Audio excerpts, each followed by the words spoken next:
عزیزانمان لەم تەورەدا باز لە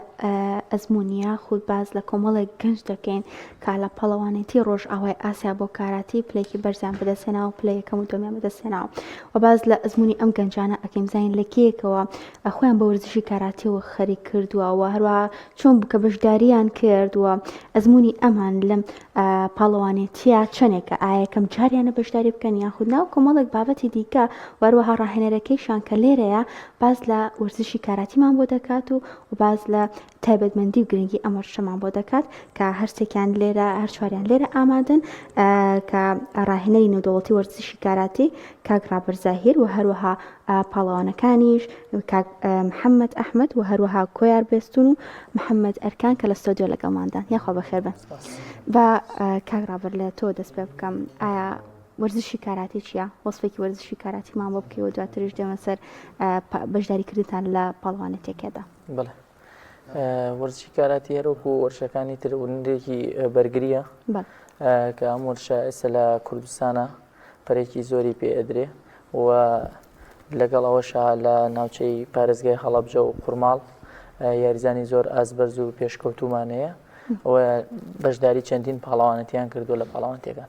زۆر باشە ئەم پاڵەوانێتی ئێوە بەشداریتان تیا کرد کێ ڕاگەیەندراوە چۆن بۆ بەشداریتان تیا کرد؟ بەڵێ خۆی ئێمە پاڵەوانێتەکان پاڵەوانێتی پارێزگای پارێزگامان هەیە دوایە پاڵەوانێتی کوردستان و پاڵەوانێتی عێراق و پاڵەوانێتی ڕۆژاوای ئاسیا و پاڵەوانێتی عەرەب و ئاسیا و جیهانمانەیە.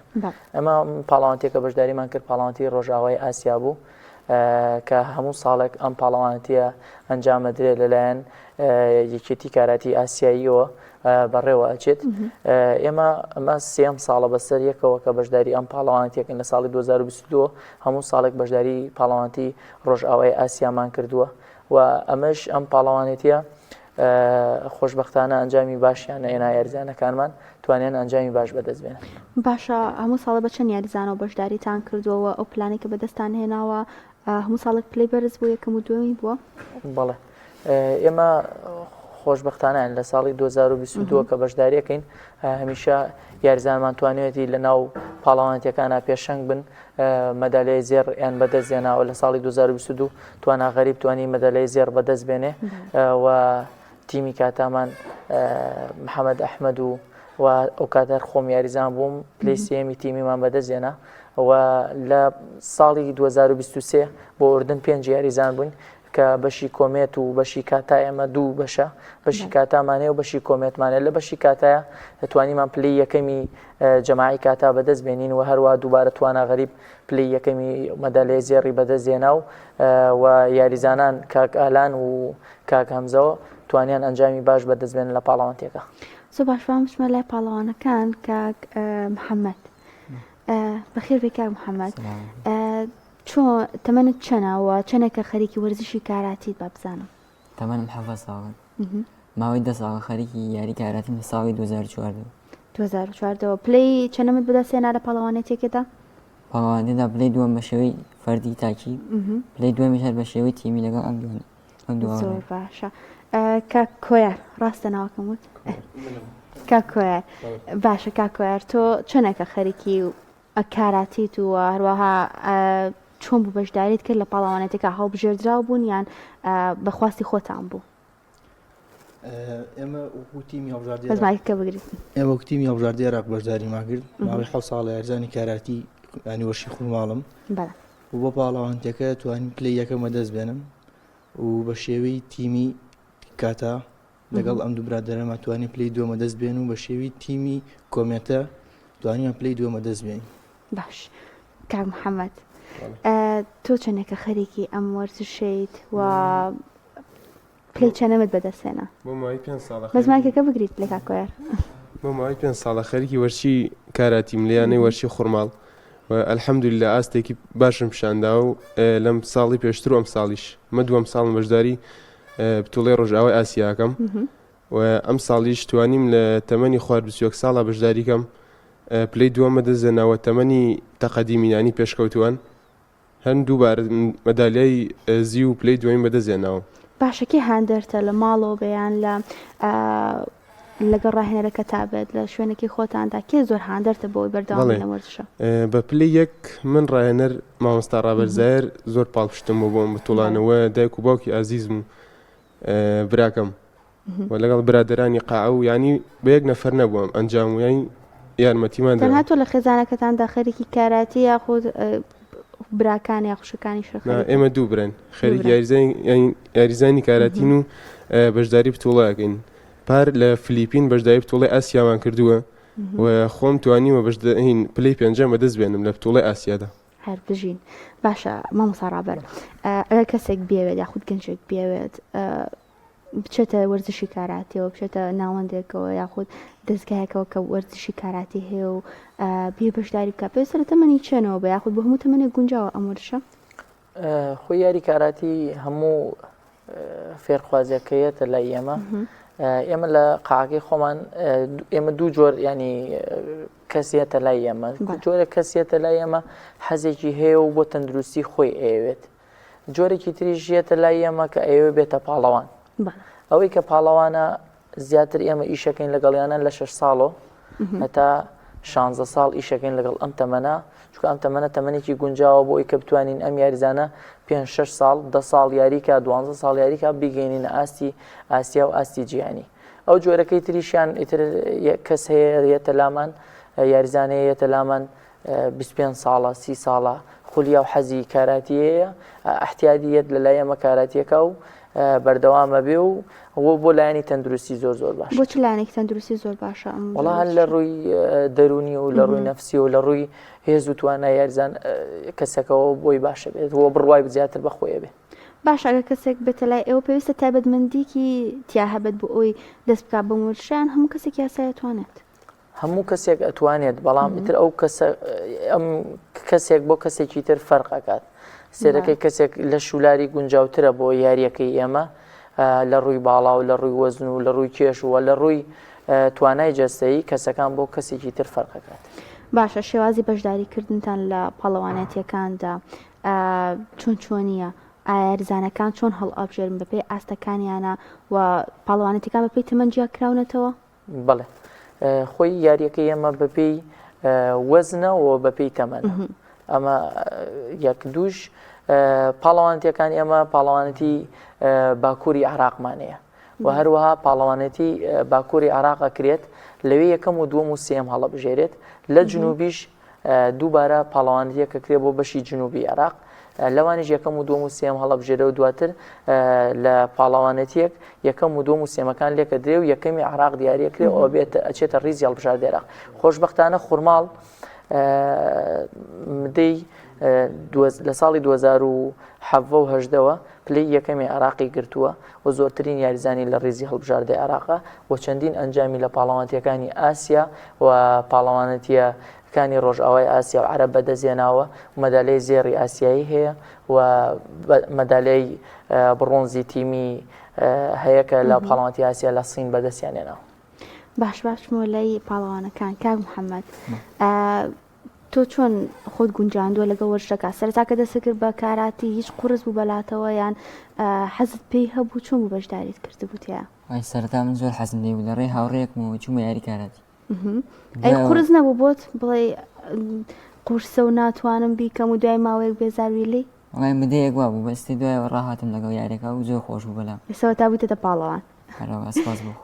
کاک محەممەد خوێندنە کێوانە؟ بەڵێ. باشە چۆن کاراتێکت گونجاندووە لەگەڵ خوێندنەکەدا ڕاهێنانەکانت لەگەڵ خوێندنەکەدا چۆن گونجاندووتە؟ بەڵێ ئەبێ بیگونجین لەگەڵ یاری کاراتیە بەڵێ مامۆسای بۆ نە مەکتەب و مامۆسای قاعەکەت ئەی گونجێن کاتا مەکتەبمانە بێ لە کاتە تەمرینمانە بێ بیگونجێن زۆر سپاسی مامۆستاکانی مەکتەب و مامۆستاکانی قاعەکەم بۆ گونجاندنی ئەم هەلانە. زۆر باشە مایکە بێتەوە کاک کۆیار لە پاڵەوانێتەکەدا کە بەشداریتان کرد چ شتێک زۆر ببووە کێشە بۆ ئێوە کە هاتە پێشتان چ لە ڕووی تەعاملەوە بە یاخود زمانەوە بێ هیچ کێشێک هاتە پێشتان بۆتان؟ ناوی کێشەیەکمان نەبوو لە ڕووی زمانە و الحەمدولیلا باشم سوپاس بەخوا. ئەی باشە تۆ چۆن خۆت گونجاندووە لەگەڵ وەرزشەکە یا لەگەڵ کاراتیە یان بڵێم چۆن ماڵەوە پاڵپشتیت ئەکەن و هاوکاریت ئەکەن؟ وەڵا بەتایبەت ماڵەوە سپاسیانەکەم بەتایبەتی دایک و باوکم و شوراکانم مامۆساکانم لە ئەکادیمیای کاراتی خوڕماڵ پشتگیری تەواو من ئەمان نەبوونا ئێمە نامەتوانین گەین بە ماستر مامۆستاکانمە لە کارەتی خۆماڵ سپاسیانەکەین. دەستخۆش بێت. مامۆستا ڕابەر لە پاڵەوانێتەکە کە بەشداریتان کرد هیچ گرفتێک هاتە پێشتان بۆ ئێوە؟ زۆر جار تاکە گرفتی ئێمە لە ڕووی مادیوەیە، زۆر جار ئێمە چەند پاڵەوانەتێک هەیە، ینی پاڵەوانەتی ئاسیا، پاڵەوانەتی جیهانەوەە یەکێتی کاراتی عێراق مەسروفی پاڵەوانەتیەکانەکە، ئەوە پێش و تریش پاڵەوانەتی ڕۆژاوای ئاسیا و عەرەب مەسروفی یاریزانەکانیانە کرد و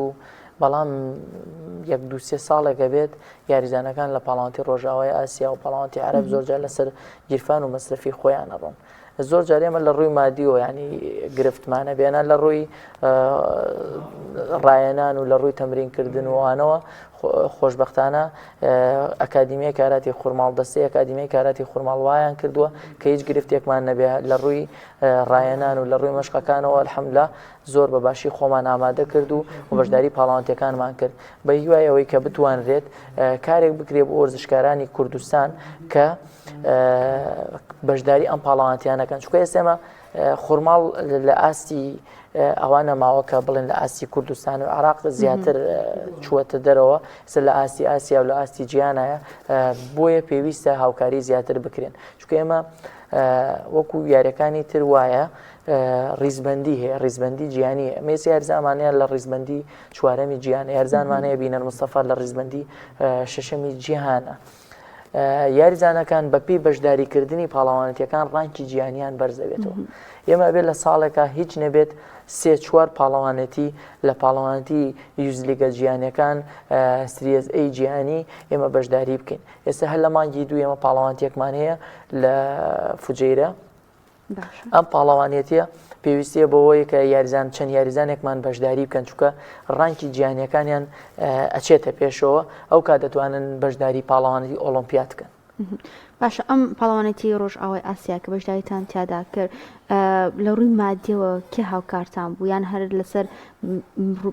لەسەر خۆتان بووە کە بەشداریتان کردووە؟ وەڵای ئەم پاڵەوانەتیە لەسەر خۆمان بووە، ینی هەموو یاریزانێک لەسەر خۆی بووە لە ڕۆژانەی خۆی هەبووە لە ڕێی باوکو و دایکیەوە هاوکاری کراوە و بەشداری پاڵەوانەتیەکەمان کردووە و هیچ کەسێک هاوکاری ئەم پاڵەوانەتی نەکردوین، بەس لە پێشووترا هاوکاری کراوین لە پاڵەوانەتیەکانی تر. باشە، ئەی لایانی پەیوەندیدار هیچ هاوکاریتان ناکات یان داواکاریتان بەرز کردوتە بۆیان کە یاریزانەکانی ئێوە پلەی بەرزیان بەدەستهێناوە لە پاڵەوانەتیەکاندا بۆ ئەوی هاوکاریتان بکەن؟ وەڵای ئێمە لەلایەنی حکمی و لەلایەنی لیژنی ئۆڵۆمپیەوانەوە زۆر جار ئێمە داوامان کردووە، بەڵام هۆکاری ئەوەیە کە ئەوانەڵێن ئەوانیژەڵێن ئێمە منحەمان نییە، ناتوانین بەشداری پاڵەوانەتی ڕۆژئاوای ئاسیا و عەرەب بکەین، بەڵام بەس ئێمە توانای ئەومانێ بەشداری بتوڵی ئاسیا و پاڵەوانەتی عالەم بکەین. ئەمە بۆتە هۆی ئەوەی کە یاریزانەکە ناکرێت یاریزانەکە بۆسە، چونکە ئەگەر بەشداری پاڵەوانەتیەکان نەکا ڕائەوەسێ و دواکەوێ، ناچارە بێ یاریزانەکە خۆی بەشداری پاڵەوانەتیەکان کە لەسەر مەسروفی خۆی بۆی کە دوانەکەوێ نێتە دواوە و بتوانێت لە پاڵەوانەتیەکانی ئاسیا و پاڵەوانەتی جیهانە ئەنجامی باش بەدەست. زۆر باشە. کاکۆیار، چ شتێکی خۆش هەبوو کە لە بەشداریکردنت لە پاڵەوانەتیەکەدا ڕووی دابێت بۆ ئەمی باس بکەیت؟ هیچ ڕایەتگاریەکی خۆشت تۆمار کرد بوو لای خۆت؟ ڕایەتگاریمان ئەوە بوو لە پاڵەوانەتیەکە بە مەدالەیەکی ئاڵتوم گەڕینەوە، هەستێکی تایبەتم هەبوو. یەکەم جارم بەشداریم پاڵەوانەتی خۆراوای ئاسیاکەم، پێشتر پاڵەوانێتی ئاسیا و عالەم و جیهانم بینی بوو، بەس ئەمە یەکەم پاڵەوانتیم بوو من بەشداری پاڵەوانەتی خۆراوای ئاسیاکەم. سپاس بۆخوا توانیم پلەی یەکەم بەدەست بێنم. زۆر باشە. کاک محەممەد، پێشوازی ماڵەوە چۆن بیان و ڕفیقان و خزمانت چۆن پێشوازیان لێ کردی کاتێککە ئەو پلێت بەدەست هێنا کە گەڕایتەوە؟ دایک و باوکم و کەسانی خورماڵ و برادەرەکانم زۆر پێیان خۆش بوون بەشداری بتوڵێکی ئاوا گەورەم کردوون بەدەستهێنانی پلەی دووەم، یانی زۆر پێیان خۆش بووە نیسبەت بتوڵەکەی شۆ بتوڵەیەکی زۆر یعنی باشە بۆ بەدەستهێنانی ئەزمون بۆ پاڵەوانتە گەورەکان وەکو پاڵەوانتی ئاسیا و عالەم هەین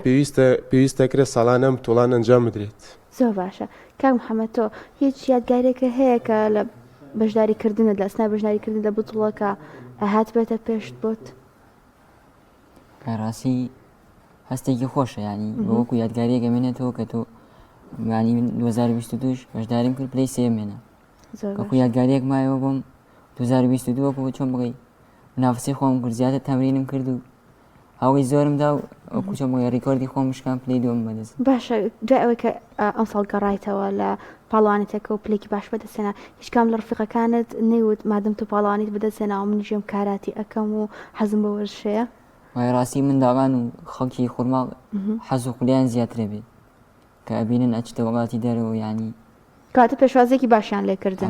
سپاس خەڵکی خورماڵ زۆر سپاس زۆر باشە مامۆستا ڕابەر ئایا ئەو شوێنێک کە بۆ ئێوە دابین کراوە یاخود ئەو پێداویستیانێک کە پێویستم بۆ کاراتی لە هەرێمی کوردستان بە ئاسانی دەستان دەکەوێت یان شوێنی تایبەتتان هەیە ئاسانکاریتان بۆ کراوە ئێمە ئێستا لە ئێستا لە کتێبخانەی گشتی خورماڵ ینی قایەکمانەیە هۆڵێکمانەیە هۆڵەکەمان تەواو نەکراوە بە وێن کە هۆڵەمان بۆ تەواو بکرێت و توانین بچینە ناو قاعی خۆمانەوە خۆشبەختانە سوپاس بەخوا کە هەموو پێداویستیەکانی کاراتیمانەیە بەڵام هەنێ جار لە کوردستان و عێراق بەهۆی ئەوەی کە هەنێ پێداویستیمان پێویستە زۆر جار لە دەرەوە داوای ئەەکەین هەنێ جلی تایبەتەیە کە بۆ پاڵاوانتێ جیهانیەکان کە مارکەی بۆ نمونە ئەروازە یاخود تۆکایدۆ ئەو مارکانە نەبن ناتوانن بەشداری پاڵاوانتەکانی پێوە بکەی ئیتر زۆر جار داواکەین لە دەرەوە بۆمانێت یعنی لە ناوخوا ئەو شتانەمان مەسروفێکی ترە بۆ ئێوە باشە لەوەی کە ئاوا پلێکی بەرسان بەدەستێناوە لە پەڵاوانەتێکی ڕۆژ ئاوای ئاسیا پێشوازی حکوومەت چۆن بووە یاخود لایەنی پەیوەندیدار و دەسەڵاتداران هیچ پێشوازیەکان لە ئێوە کردووە یاخود پیرۆزباییەکان لێ کردوون هیچ نەبێت وەڵات ڕۆژی ینی بەڕێوەبەری ناحیەی خورماڵ سوپاسیانەکەین و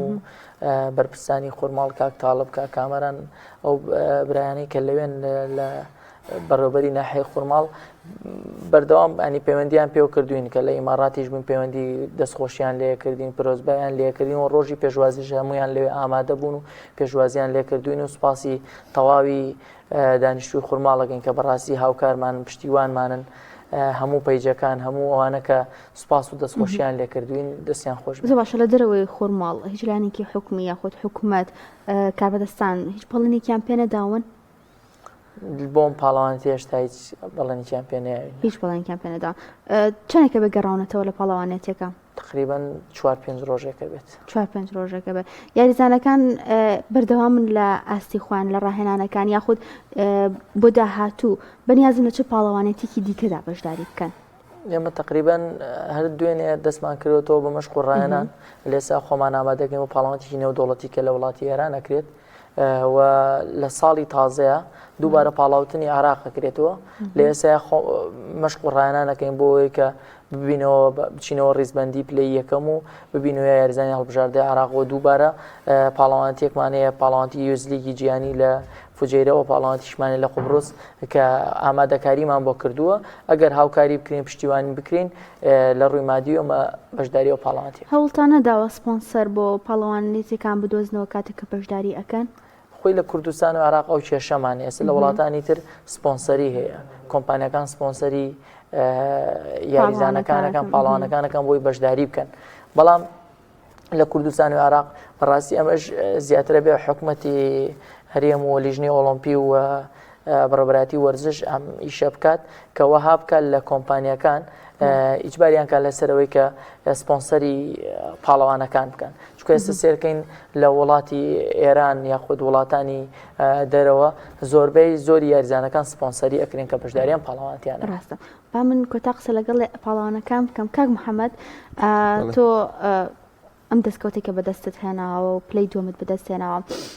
هەوڵ ئەدەیکە پلەی بەرزتر بەدەست بهێنیت بەڵێ